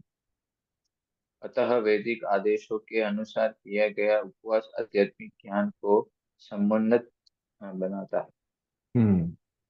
धन्यवाद। तो यहाँ पे क्या है कि दो गुणों के बारे में बोल रहे प्रभुपाद कि कौन से हैं, कि तुष्टि, है ना, मतलब क्या है कि समाधान, है ना, सेटिस्फैक्शन जिसको हम बोलते हैं। तो ये कैसे प्राप्त हो जाएगा बोल रहे प्रभुपाद कि तो हमको ज्यादा उत्साही नहीं रहना चाहिए, है ना, किसमें बोले कि अनावश्यक कार्य, है ना, जैसे अधिक अधिक वस्तु जमा करने के लिए हमको अधिक उत्सुक नहीं होना चाहिए। अगर हम नहीं हैं, है, तो क्या हो जाएंगे, हम समाधानी रहेंगे। तो कैसे हम रह सकते हैं समाधानी, तो जो कुछ भी हमको प्राप्त हुआ है वो भगवान की कृपा है, ये उसके लिए हमको प्राप्त हो गया, ऐसे समझ के हमको प्रसन्न रहना चाहिए, है ना। तो वही क्या है, तुष्टि और समाधान है ना, वही सेटिस्फेक्शन है। फिर आगे तप के बारे में सोच बताते हैं प्रभुपाद कि तप की आवश्यकता क्या है। तप मतलब क्या है कि स्वेच्छा से, है ना, कुछ कठिन कार्य चुनना, है ना, क्लेश चुनना, है ना। क्यों ऐसे, क्योंकि उसका एक कुछ दिव्य उद्देश्य है ना? तो वो क्या है कि सुबह उठना, है ना। तो देख, सुबह उठने में बहुत तपस्या होती है ना? और बहुत सारे कारण देता है, मन भी कारण देता है, शरीर भी कारण देता है। तो इस लेकिन फिर भी हमको क्या होना चाहिए, वो करनी चाहिए सुबह उठने की तपस्या। खास करके जो जाड़े के दिन है ना, ठंडी का महीना है, उस समय, है ना, विशेष हमको मुश्किलें आती हैं, लेकिन हमको वो मन को नियंत्रित करके हमको वो तपस्या करनी ही है ना। फिर दूसरा क्या है, जो उपवास के दिन रहते हैं, आचार्यों के आविर्भाव तिरोभाव रहते हैं, जो भी हमारे वैष्णव कैलेंडर में बताए गए हैं, है ना, उनका पालन करना है। तो ये क्या है, तप है।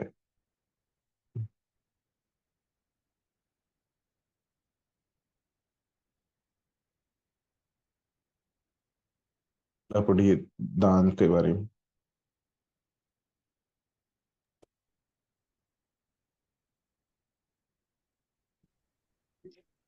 जहाँ तक दान का संबंध है, मनुष्य की अपनी आय का 50% किसी शुभ कार्य में लगाए, और यह शुभ कार्य है क्या? यह है कृष्ण भावनामृत में किया गया कार्य।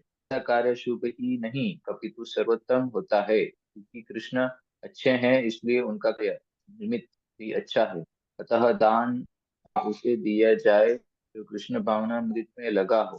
वेदों के अनुसार ब्राह्मणों को दान दिया जाना चाहिए। यह प्रथा आज भी चालू है, यद्यपि इसका स्वरूप वह नहीं है कि जैसा कि वेदों का उपदेश है। फिर भी आदेश यही है कि दान ब्राह्मणों को दिया जाए। वह क्यों? क्योंकि वे आध्यात्मिक ज्ञान के अनुशीलन में लगे रहते। ब्राह्मण से यह आशा की जाती है कि वह सारा जीवन ब्रह्म जिज्ञासा में लगा दे। ब्रह्म जानाति इति ब्राह्मण, जो ब्रह्म को जाने वही ब्राह्मण है। इसलिए दान ब्राह्मणों को दिया जाता है, क्योंकि वे सदैव आध्यात्मिक कार्यों में रहते हैं और उन्हें जीविकोपार्जन के लिए समय नहीं मिल पाता। वैदिक साहित्य में सन्यासियों को भी दान दिए जाने का आदेश है। सन्यासी द्वार द्वार जाकर भिक्षा मांगते हैं। वे धनार्जन के लिए नहीं अपितु प्रचारार्थ ऐसा करते हैं। वे द्वार द्वार जाकर भिक्षा मांगते हैं। वे धनार्जन के लिए नहीं sorry, अ, वे द्वार द्वार जाकर गृहस्थों को अज्ञान की निद्रा से जगाते हैं।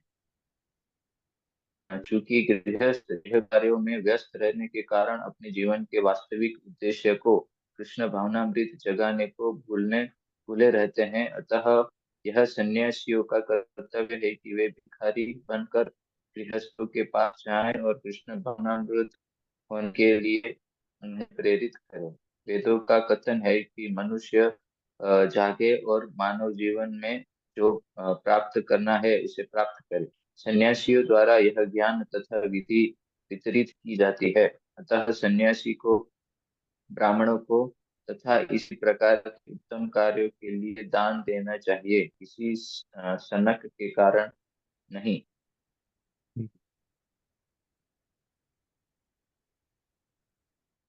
तो देखिए इस परिच्छेद में क्या बोला है, दान के बारे में बोल रहे हैं, है ना। तो गृहस्थों के लिए क्या बताया है प्रभुपाद ने कि उनकी जो आय है, मतलब उनका जो इनकम है, उसका 50% उनको क्या करना है, कोई अच्छे कार्य में उनको लगाना है ना? भक्ति में, कृष्ण भावनामृत के कार्यों में उनको लगाना है।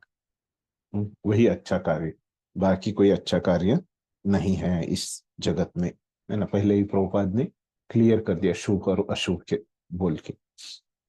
फिर बताते हैं कि सन्यासियों को लिए क्या है। तो सन्यासियों को क्या है कि उनको भिक्षा मांगना है गृहस्थों के पास जाके, और उनको वैदिक ज्ञान का दान देना है।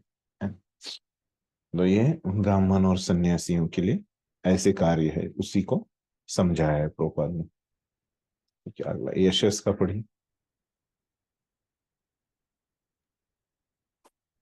यह यशस भगवान चैतन्य के अनुसार होना चाहिए। उनका कथन है कि मनुष्य तभी प्रसिद्धि यश प्राप्त करता है जब वह महान भक्त के रूप में जाना जाता है। यही वास्तविक यश है। यदि कोई कृष्ण भावनामृत में महान बनता है और विख्यात होता है तो वही वास्तव में प्रसिद्ध है। जिसे ऐसा यश प्राप्त ना हो वह अप्रसिद्ध है। तो हमारा यश हमको कैसे मिलेगा, इसका अर्थ क्या है कि हम जब भक्त मिले बनेंगे, है ना, तो हम वास्तव में अगर अच्छे भक्त बनेंगे, वही क्या है हमारे जीवन में यश है। इसको छोड़ के और कोई यश नहीं है। अगला पढ़ी। ये सारे गुण संसार भर में समाज में तथा देव समाज में प्रकट होते हैं।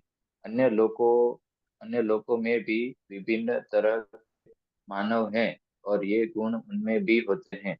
तो जो व्यक्ति कृष्ण भावनामृत में प्रगति करना चाहता है उसमें अ, कृष्ण ये सारे गुण उत्पन्न कर देते हैं, किंतु मनुष्य को तो इन्हें अपने अंतर में विकसित करना होता है। जो व्यक्ति भगवान की सेवा में लग जाता है वह भगवान की योजना के अनुसार इन सारे गुणों को विकसित कर लेता है। ये बहुत अच्छा है कि ये सारे गुण हैं मानव समाज में तथा देव समाज में प्रकट होते हैं। तो ऐसे नहीं कि केवल देव समाज में होते हैं। तो इनके लिए क्यों बोल रहे हैं, इनके लिए भगवान ने बनाए हैं, है ना, मानवों के लिए और देवों के लिए। अन्य लोकों में भी विभिन्न तरह के मानव है और यह गुण उन सभी, है ना, लोकों में, है ना, सब पूरे ब्रह्मांड में ही है, जहाँ पे भी मानव है, विभिन्न प्रकार के मानव और देवता, उनके लिए ये गुण भगवान ने बनाए। जो भक्ति में प्रगति करना चाहता है तो भगवान तो इन गुणों की उत्पत्ति उनमें कर देते हैं उनकी भक्ति के कार्यों से, है ना।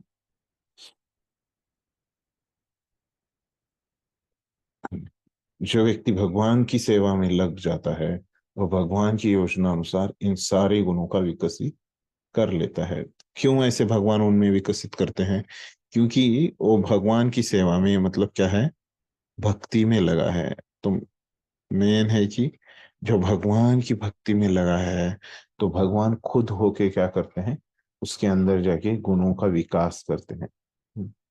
ये सारे गुण, है ना। तो यस्यास्ति भक्ति भगवती किंचन सर्वे गुणस्तत्र समासते सुरा, है ना।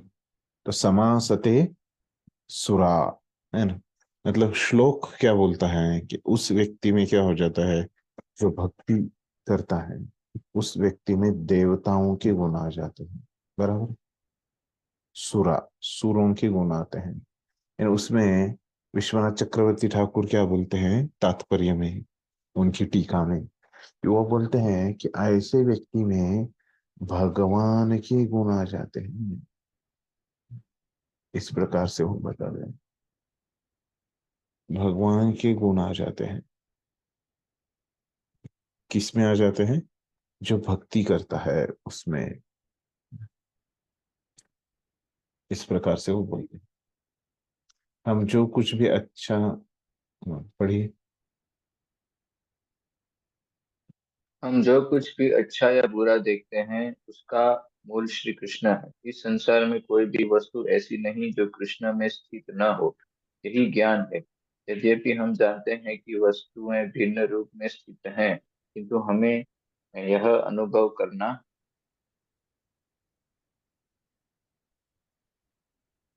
ये थोड़ा ऊपर, अनुभव करना चाहिए कि सारी वस्तुएं कृष्ण से ही उत्पन्न है। तो क्या बोल रहे कि सब कुछ अच्छा या बुरा, जैसे भगवान ने खुद ही बताया कि ये सब कुछ इस दुनिया का जो है शुभ अशुभ उनसे ही आता है।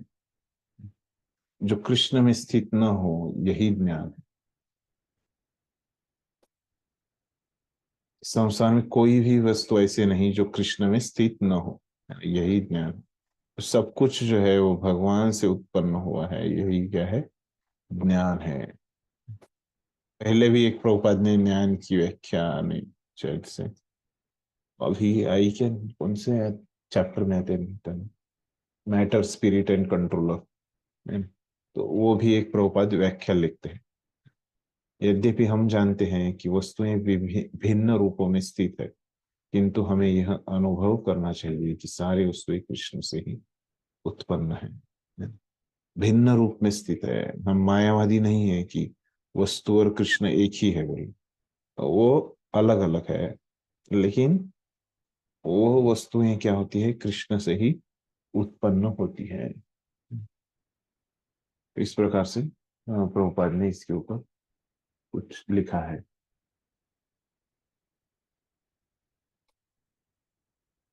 तो बताते हैं कि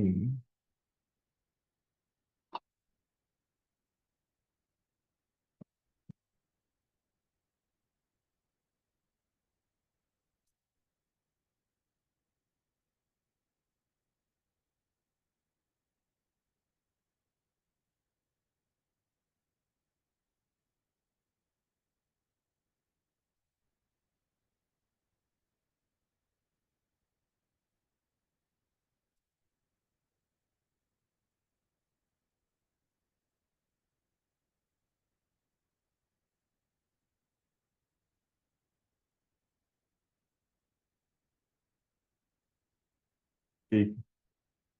फिर आचार्यों के कुछ वचन देखते हैं, उसमें क्या बोलते, कुछ अलग बोलते हैं।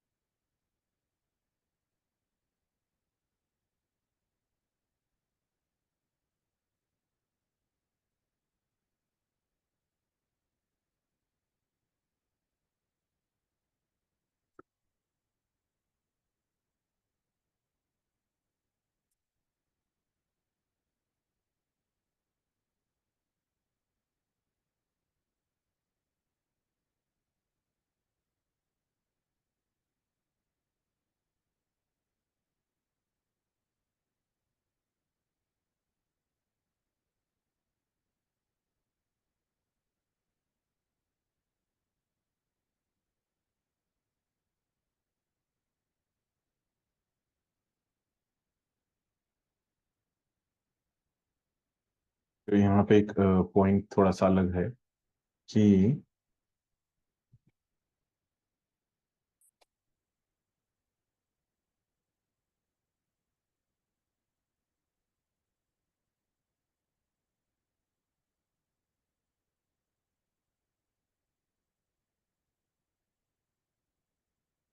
तो यहाँ पे क्लियरली लिखा है, देखिए, भले ही ये सब गुण मेरे से आते हैं, बुद्धि, है ना, ये ऐसे, तो हम शास्त्र कैसे समझते हैं? बुद्धि से समझते हैं, है ना। लेकिन भगवान बोल रहे हैं कि अगर कोई बुद्धि से शास्त्र समझ भी लेगा, है ना, लेकिन वो भगवान को नहीं समझ पाएगा। क्यों ऐसे हो जाएगा? क्योंकि ये बुद्धि, है ना, ज्ञान, है ना, ये सब जो चीजें हैं यहाँ पे, जो गुण बताए गए हैं, है ना, तो ये कहाँ से आते हैं? सत्व गुण से निकलते हैं, है? तो अ, और भगवान से भी ये गुण निकलते हैं, है ना। तो इसलिए ये गुणों में उतनी शक्ति नहीं है ना, कि वो कृष्ण को समझ पाए, है ना, कृष्ण की समझ हमको दे, है ना। जो हम लोग सभी गुणों के जो ऊपर है, सॉरी, हम लोग नहीं, भगवान, है ना, सभी गुणों के ऊपर है, और हम लोग क्या है? तीन गुणों के अंदर है, इसलिए बुद्धि भी क्या है?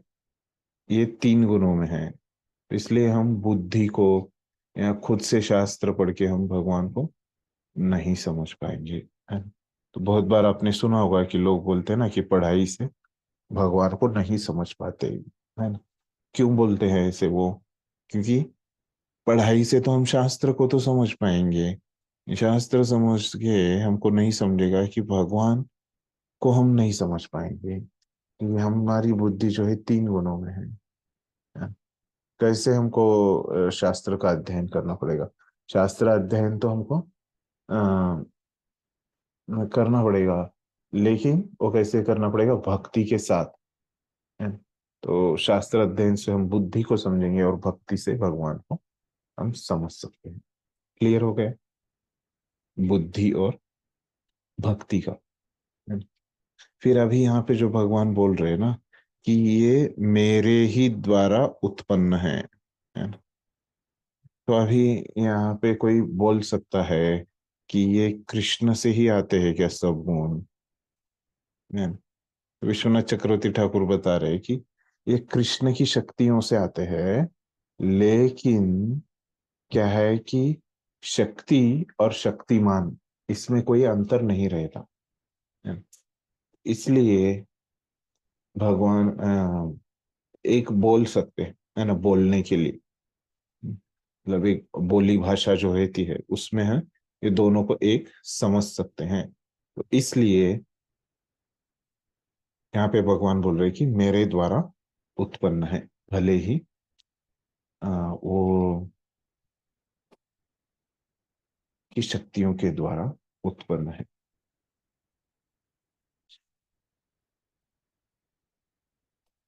ठीक है।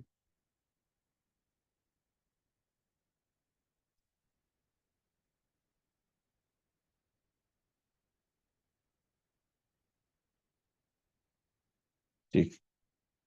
तो अभी अगले श्लोक में बताते हैं भगवान कि कैसे वो सभी जो यहाँ पे तो बताया कि वो गुणों के स्रोत है ना। तो कभी सभी चीजों के स्रोत वो कैसे है, ये अगले छठे श्लोक में बताते हैं। यहाँ पे तो गुणों के श्लोक बताए हैं। सभी चीजें है ना। तो भगवान बोलते हैं कि महर्षय सप्त पूर्वे चत्वारो मनवस्तथा मद्भावा मानसा जाता येषाम लोक इमा प्रजा। क्या बोलते हैं, सप्तर्षिगण तथा उनसे भी पूर्व चार अन्य महर्षि एवं सारे मानव जाति के पूर्वज सब मेरे मन से उत्पन्न हैं। तो ये सब देखिए, इतने लोग सभी चीजें लोग भगवान से उत्पन्न हैं, और विभिन्न लोकों में निवास करने वाले सारे जीव उनसे अवतरित होते हैं। ये भगवान से आते हैं और इनसे सारे जीव निकलते हैं। इस प्रकार से बोल, तो इसका अर्थ हो गया कि हमारे जो भगवान क्या है, एक अ, वंशज है। तो सभी का जो वंश है ना, वो क्या है कि सभी का जो वंश है वो भगवान से ही आ रहा है, भगवान से ही उत्पन्न हो रहा है। ठीक है? पढ़िए ये परिचय।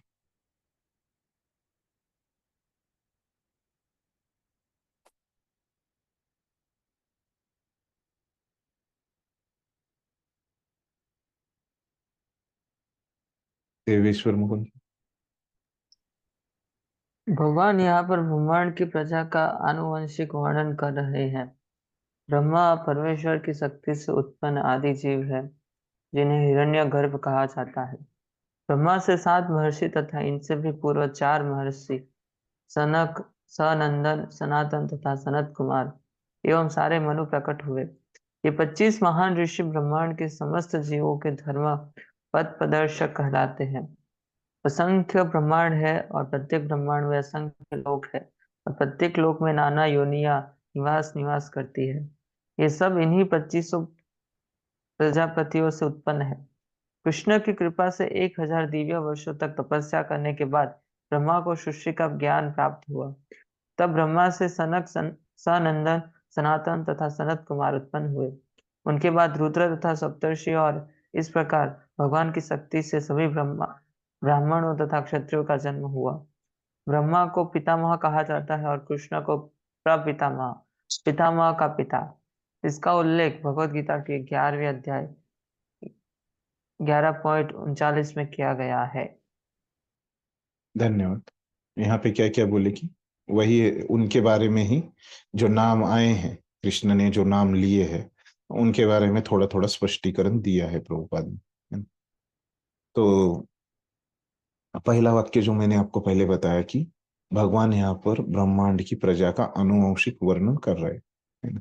तो सभी वंश जो है वो भगवान से ही उत्पन्न होते हैं। सभी ये ब्रह्मांड के जीव भगवान से ही उत्पन्न हो रहे हैं।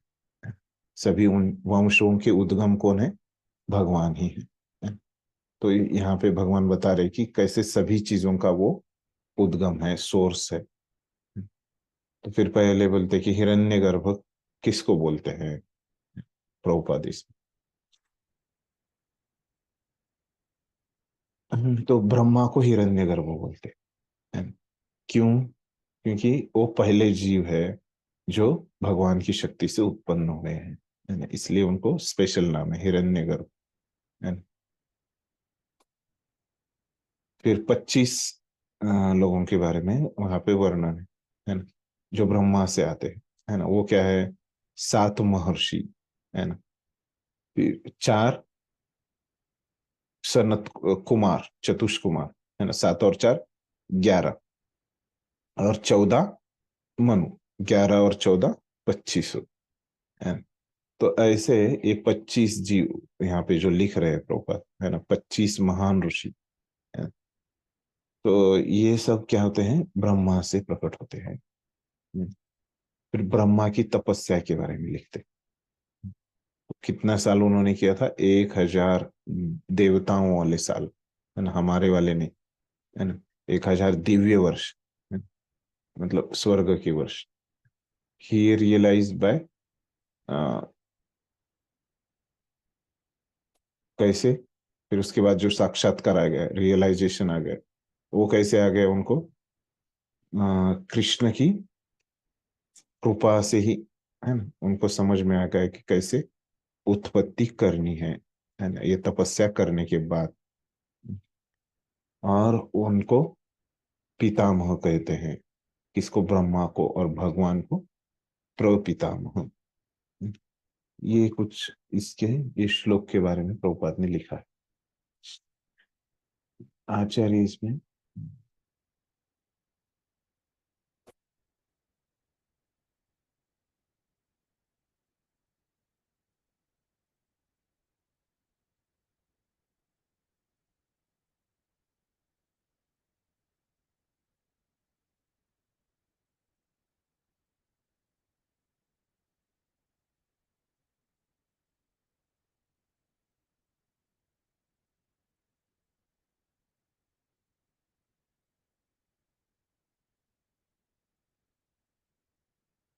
यहाँ पे आचार्यों ने ये जो 7 ऋषि यहाँ पे जो बोले हैं,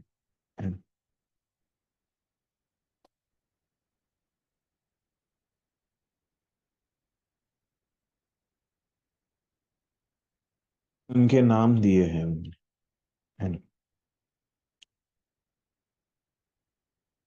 चतुष कुमार को तो हमारे याद रहते हैं हमको, सहज रूप में, है ना। सनक, सनातन, सनंदर और सनत कुमार, ये चतुष कुमार। तो ये 7 ऋषियों के नाम यहाँ पे दिए हैं आचार्यों ने। और ये 14 मनु के नाम आते हैं भागवतम के 8वें स्कंद में। तो ये 7 ऋषि के नाम यहाँ पे जो दिए हैं, वो क्या है? भृगु, है ना, मरीचि, अत्रि, पुलस्त्य। कितने हो गए? 4। भृगु, मरीचि, अत्रि, पुलस्त। और फिर पुलह, क्रतु और वशिष्ठ, है ना। भृगु, मरीचि, अत्रि, पुलह, सॉरी पुलस्त्य, भूरी, मरीचि, सॉरी भृगु, मरीचि, अत्रि, पुलस्त्य, पुलह, और क्रतु, वशिष्ठ, है ना। ये सप्तऋषि है। इनके नाम उन्होंने बस दिए। ठीक है। 14 मनु के भी है, वो 8वें स्कंद में आपको मिल जाएगी। हरे कृष्णा प्रभु जी। हाँ, प्रभु जी, ये पृथु या फिर क्रतु? पृथु बोला क्या मैंने? एक, जैसे मैं थोड़ा ठीक से समझ पृथु नहीं तो पाया। राजा है। एक मिनट, हाँ, अब फिर से देखता हूँ। क्रतु, क्रतु, क्रतुवन। क्रतु है, क्रतु, KRATU। हाँ, यस। ठीक है, यहाँ पे हम रुक जाते हैं आज के लिए। कल 2:30 बजे मिलेंगे।